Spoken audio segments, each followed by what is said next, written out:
How's it going, everybody? Wanted to give the channel and everybody that is on the channel as a subscriber and whatnot a huge thank you for 200,000 views and a little over 2,100 subscribers. That is like wow. Like I mentioned in a previous video, never had any idea it'd ever get this big. So for all of you that have uh, been a viewer of my videos, or they've helped you out some way, or just something along the bump on the road along the way, I do appreciate the views, and I do appreciate the responses and the feedback and the continued support on the channel. As most of you know, I put out about a month and a half ago or so that I was going to go take my second attempt at the CCIE lab exam, and I did take the exam recently, and I became a victim of the pass, fail. So I passed all 3 sections of the lab, and quite frankly, once I was leaving the lab, I actually thought I had passed.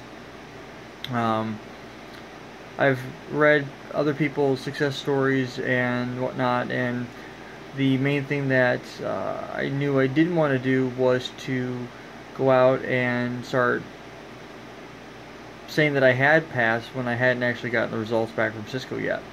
So I was cautiously optimistic on the flight back, and pretty much all I could think about as I was waiting in the airport for my flight to take off, and getting some food after the lab.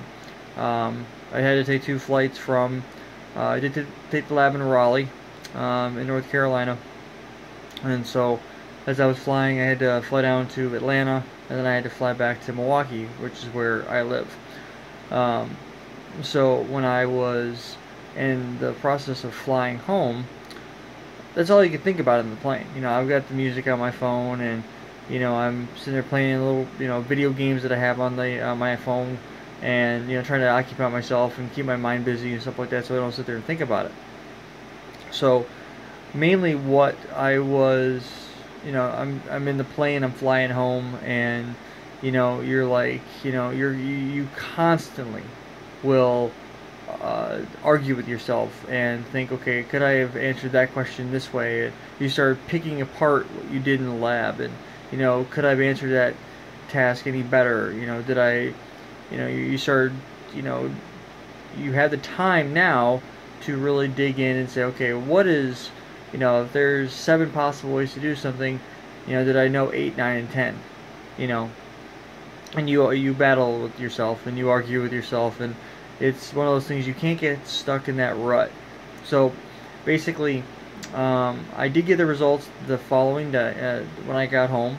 I'm an hour, because I live in the Milwaukee area. I'm in Central Standard Time, so I got the results. It was probably about 2 in the morning, my time. The same time I got them the previous time. And one thing that I had realized for people that I knew that had passed the lab, that they had received their results at 2 in the morning as well, but they were passed. So you can't, one thing you can't do is go based off of when you get the results in will determine if it's a pass or a fail. You won't know until you actually log into the portal to find out. So I got the email from it's CCIE@cisco.com, like, your results are available. Like, okay, so I logged in. I think it was like 5:30 in the morning. I woke up, I went to the bathroom, and I checked my email. There it was. I logged into the portal, and I thought I had passed. I walked out of that exam very confident, and I'll talk about what exactly happened in the lab here in a minute. But basically, I had gone through, and you log in, and in the lower right hand corner of your screen, you'll see it'll either say pass or fail, and I had a fail. I was like, oh, not again, and you're like, okay, how bad was it? My first attempt was pretty bad, as most people are on their first attempt, because they never seen the lab and they don't know what to expect. I clicked on the fail link, which takes you to another page, and there it said that it was pass. So configuration, diagnostics, and troubleshooting all pass, but you failed to meet the overall cut score. And I was like, Really? Wow. Okay. Now I've read people's, um, they have the same results, pass, pass, pass. You know, so at that point I was like, you're there's nothing for you to go based off of. So you have no idea what to focus on because it doesn't give you a result. It says pass. So the drawback to that though is if you and you guys can probably see my rack in the background there. The thing that it doesn't help you out with though is it doesn't give you anywhere to go. So when you look at that, you're like, well, all right, I did well out to pass the section, but then you're like, well, what is the minimum score to pass each section? They don't tell you. None of that information is published by Cisco. So you're left to your own your own thoughts and your own I want to say evolution, but I'm not sure if that's the right term. But you're left there to try to figure out what's going on. What's the minimum score per section? What's the minimum overall cut score you have to meet? And for those of you that don't understand how that actually works, if you're from, just about everybody has had to have gone through school. And when you get into high school and in college, you are you're required to maintain a minimum grade point average, or a GPA, in order to graduate. Most academic institutions, whether it's a high school or a college, require you to have at least a 2.0 or a C average, so it's average. Well, the thing with that is that's the easiest way for me to describe how the passing the minimum per section score and then passing the overall. So the idea behind it is, let's say for instance you need a B average to pass the lab. So you need an 80%. So you need a 3.0. The idea behind this now is if you go in and you pass, like you get an A in, say config, you get a B in diagnostics, but you get a D in troubleshooting. If you were to add those up and divide them by 3, so you take the total, divide it by the sum, and that would be your, and I'm not a math whiz, so if I'm incorrect on that. So if you get an A in one, that's a 4.0. You get a C in something else, that's a 2.0. So that's 6. And then you get a D, that's 1 point. So you get 7 and divided by that by 3, that's what, 2.3, which you would need a 3.0 to pass, which means you might have passed each section, but you didn't make, your overall score wasn't high enough. And I don't know where I would have, I have a feeling I know where it went bad, and I'll describe that here as we're going along. But where it breaks down is I got 9 out of 10 troubleshooting tickets in around 2 hours. I used just a little over 2 hours, and the reason I used a little over 2 hours is because of the fact that I wanted to make sure that I wrote the memory to the config on a couple of routers. And as you're going through, my troubleshooting approach was not unlike some people that I know that I'm really good friends with that are CCIEs. Then I use their approach. Find what you would consider to be an easy ticket and solve that. Maybe it's just a VLAN mismatch, or it could be an access list blocking something. Find something simple that you can quickly and easily solve. Because the moment you get a couple of tickets under your belt, you start getting 3, 4, 5 tickets, 6 tickets, 7 tickets, and you're an hour and 15 minutes in, you get really confident. So that's the whole thing. Once you start building your confidence in that position, you feel you're a lot better off in that regard. So basically that's what I did. I solved 7 tickets in just a little over an hour. And I wasn't even quite that. I solved the first 5 tickets in about a half hour. It was the back half, which I had spent more time troubleshooting those than I had the bigger tickets. I got the one of the 4-point tickets was actually really easy. I'd spent a lot of time focusing on the technology, and so as soon as I did a ping and a trace route, I was able to realize where the traces were being dropped. So I immediately went to that router and I said, okay, well, I'm not receiving routes from this guy, so it's obviously a problem north of him. And it's just basic troubleshooting. Where does the connectivity drop? Do you have a peering? Great. If you do you have an adjacency? Great. Are you learning routes? No? Okay, then there's a problem. So like I said, after I did spend majority of the time trying to get those tickets operational, and some tickets are very, very easy to solve. One simple solution, you're done. You're moving on to the next ticket. Some of the other tickets are more complicated. You know, you're spending 5, 10, 15 minutes. So for those of you that are looking for a troubleshooting approach, rule of thumb, so basically just a way for you to try to keep on pace, is on average 10 minutes per ticket. That'll give you time to read through the ticket, get an idea of what devices are there, and then go from there. And then you can try to figure out where the problem exists. So that's not always the case. So for instance, if you find a ticket that's, you know, whatever, an access list is blocking something, and you fix that. So you don't remove the config, but you modify the logic in it. You solve it, you get reachability, you know, the adjacency comes up, whatever the situation might be, you get that solved, and then you move into the next part. So that might have only taken you 2 minutes. So you can take that 8 additional minutes that you didn't have to use, and you move that to another ticket. So basically all you're doing is moving time around. So it's not a set time where you're going to spend 2 minutes there, 4 minutes there, 5 minutes there, 8 minutes there. It doesn't work that way. You get 2 hours to solve 10 tickets. So it's around 10 tickets. I got 10 tickets. You know, my last attempt I got 10 tickets. You know, it varies, and I don't think I'm really breaking NDA with that. You know, just you might get 11 tickets. Who knows? But just to know, the more tickets you get, they're more than likely going to be a little less complicated to solve than if you got 8 tickets in 2 hours, because you have less tickets to solve, and they can make them a little more difficult to solve. So, but anyway, I felt really good when I left troubleshooting and moved into diagnostic, and this is where I think I really hit my first roadblock. There was one ticket that I ran into a problem with in T-Shoot. I was able to get part of the ticket working, and then because you had to do a ping, I could ping, but my trace route didn't match. It went. There was like 10 hops when I only needed 2 or 3, and I knew there was going to be a problem. And there, obviously, my output didn't match there, so I obviously wasn't going to get the points. So, and at that point, I was at, what was I at? I was nearing 2 hours. So I knew I didn't have a lot of time left to spend on it. So at that point, I was like, okay, fine, whatever. We'll just move on. And then I hit Diag.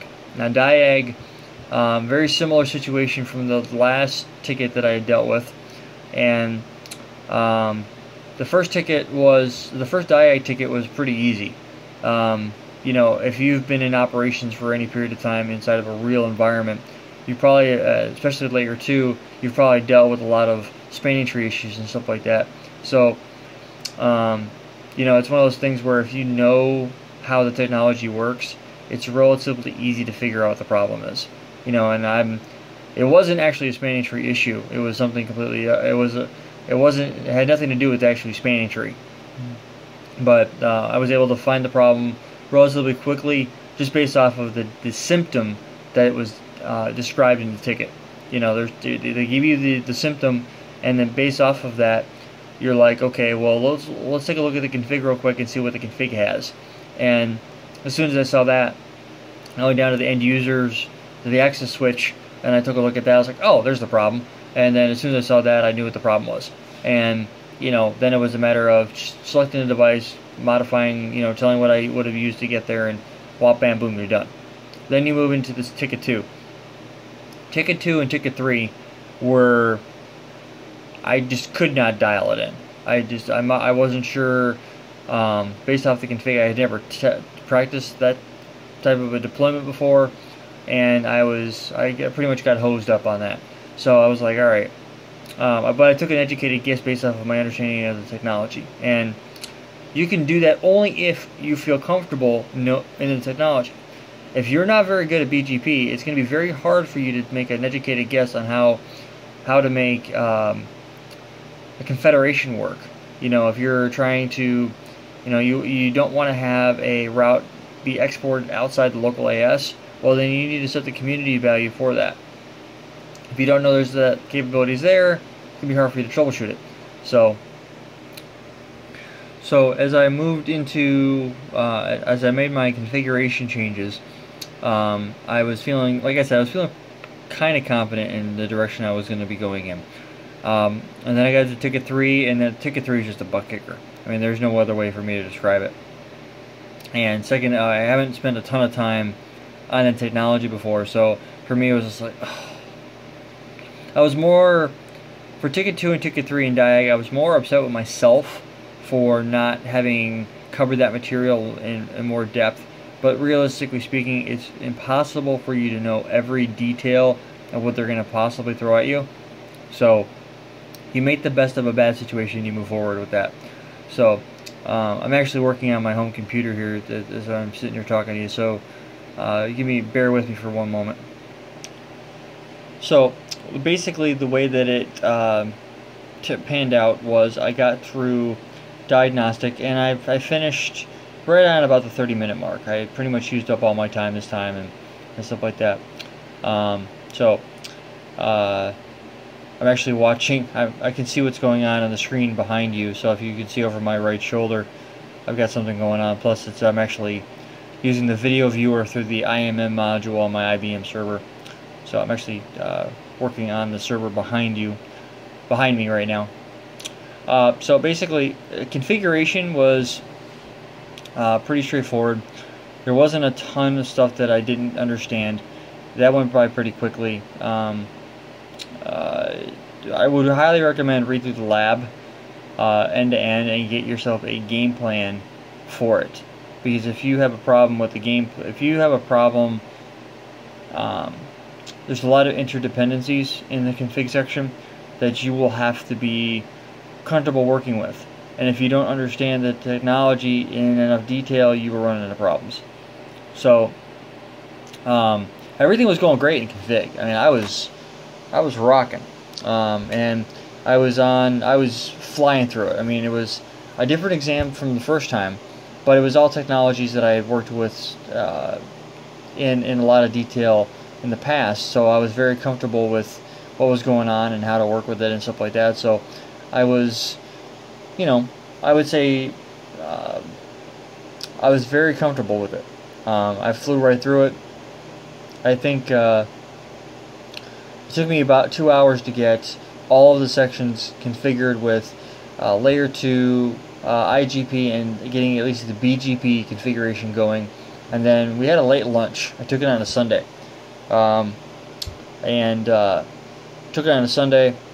And everything was going good. The proctor was really, really cool, and we were swapping stories, and we had a lot of questions for him about the lab and different things, and what do you do with this, what do you do with that, and a lot of it's not stuff that I can really discuss outside of the lab. If you want to know more, it's one of those things where you have to take the written, pony up for the lab, and go take it.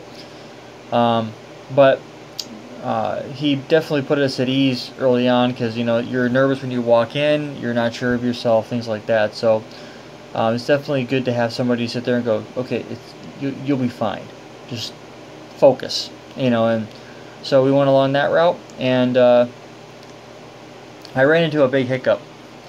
I was about 3 hours in. We just got back from lunch, and there's a particular part of the lab where you have this underlying technology that relies, a lot of other technologies rely it to be working in order for you to get the other stuff operational.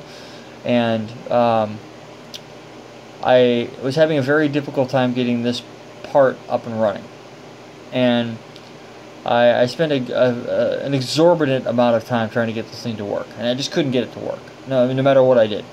And I was very frustrated when I couldn't get it to work, and I was relying on other things to be operational for it. It wouldn't work. So then I thought to myself, okay, how can I make this work and get stuff operational? And I definitely did a lot of arguing with myself. So do I take it out? Do I not take it out? Do I tweak this? Do I tweak that? And if I do this, I lose these points over here. And so I really went back and forth with myself for quite some time, for probably a good hour and a half. I had the rest of the exam completely configured. The majority of it was relatively straightforward, trying to get things to work. As long as you're fairly comfortable on the CLI, you can pretty much fly right through the lab. As long as you understand the recommendations of what's needed.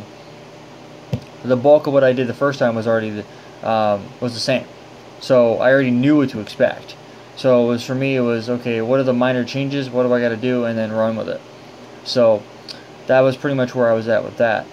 And as I went through, it became more and more prevalent that since I couldn't get this one piece to work, that's the only part of the exam that I wasn't sure about.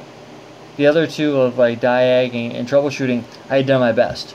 You know, if I didn't pass those, you know, that's shame on me. Configuration's my baby. I should have been able to just run through that and no problems whatsoever. So I definitely made I was making it a point to make sure I knew that stuff cold and I could just run through it and I would have no issues with it.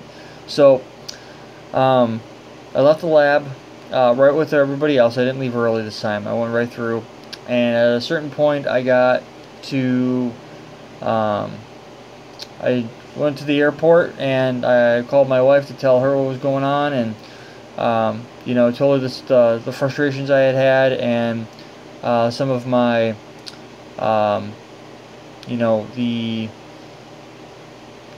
of like what I was thinking about, and you know how things had gone, and I was concerned about some things and stuff like that. So but basically, by the time it was all said and done, I had done my best. That's why I looked at it. I had done my best in the lab, and I had made every attempt and effort to, you know, pass.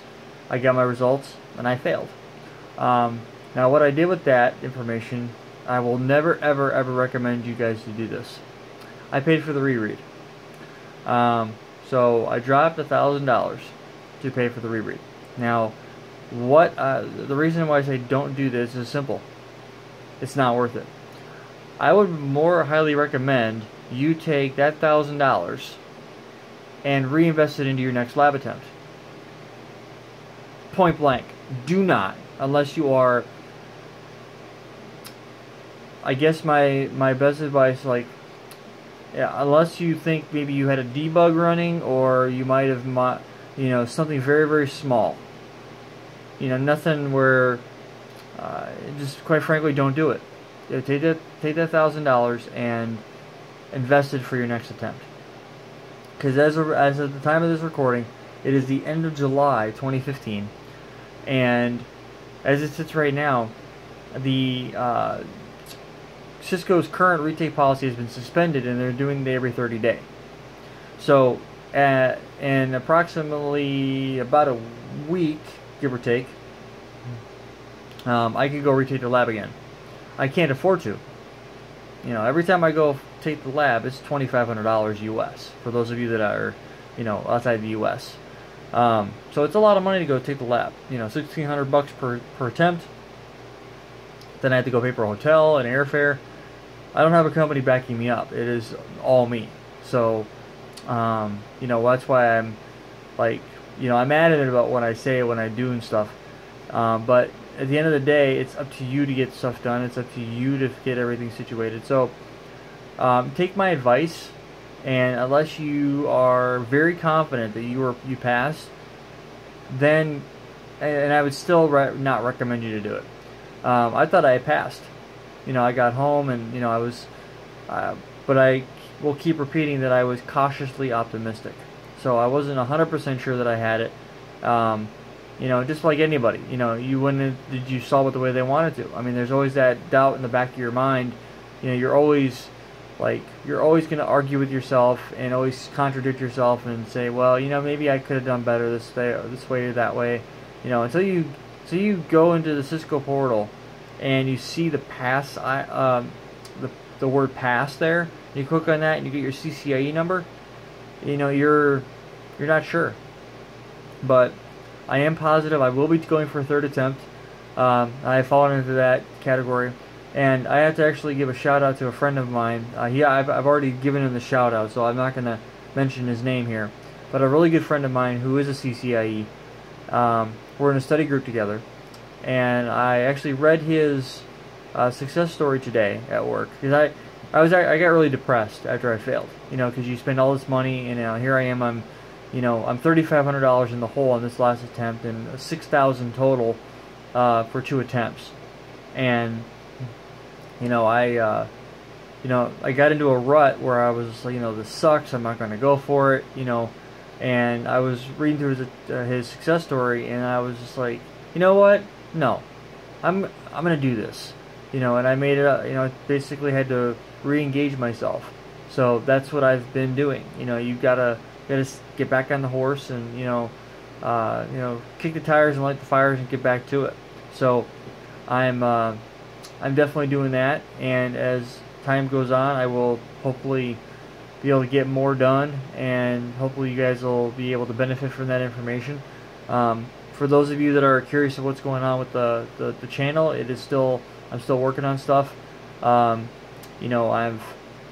got a lot going on. I'm working on different projects as we go along, and staying pretty busy with work, and so I'm hoping that I can finish up the route series here soon. I'm hoping to have it actually done this weekend, and then start on Switch. Switch and T-Shoot will go by pretty quick, because there's not a ton for Switch. And actually, if you were to, for the CCNP T-Shoot, I was actually going to create a topology, institute a lot of different faults, and then walk you guys how to solve them. But I didn't want to really, I thought that would be kind of like a cheater's way for a T-Shoot series. So Cisco's actually got some stuff out online, and I will, when I go through the introduction of the T-Shoot series, I plan on using their labs to do the T-Shoot, which I think will be kind of cool, because then I didn't break anything, and it's you actually watching me and my thought process and how to solve this stuff. So it's, you'll see whether my thought process is right or wrong. I think that's the greater value. So, but that's pretty much what's going on. So for like I said, for all of you that have been a subscriber and a follower of my channel, I do appreciate the subscriptions, the likes, the comments. If you have an idea for a future project, please let me know. I'm more than happy to help out. Everybody's been really receptive lately to what's been going on, so I do appreciate that. The other thing is, it's, if you would like to get in contact with me, the best way is through YouTube, because it comes directly to my email, and I can do a reply directly to you. But if you are looking for information, for the route series, if you were to go to the series itself, so the actual playlist, there's actually, I have a link in there to download through Google Drive, to download the files for that, the .NET files in there, and it does work. I had to blow away the server that it was sitting, the stuff was sitting on, and I downloaded the server, or the route information you guys downloaded, and I spun it up, and I've actually taught a couple of classes on that since then. So I'm actually, now that I've gotten the bulk of everything done for the route series, what I'm going to do now is I'm actually going to go in and I'm going to use a different topology, and it's going to be 10 routers, and it's changing things up, because what we have left to cover is IPv6 and all the services. So that's what I have left to cover. I still have to put stuff up. I will be doing that here soon. I went really deep on DMVPN, because I think it's applicable in modern networks today. So that's what's going on. So if you guys have any feedback, let me know. I'm more than happy to take suggestions and go from there. I hope this has been informative for you, and I would like to thank you for viewing.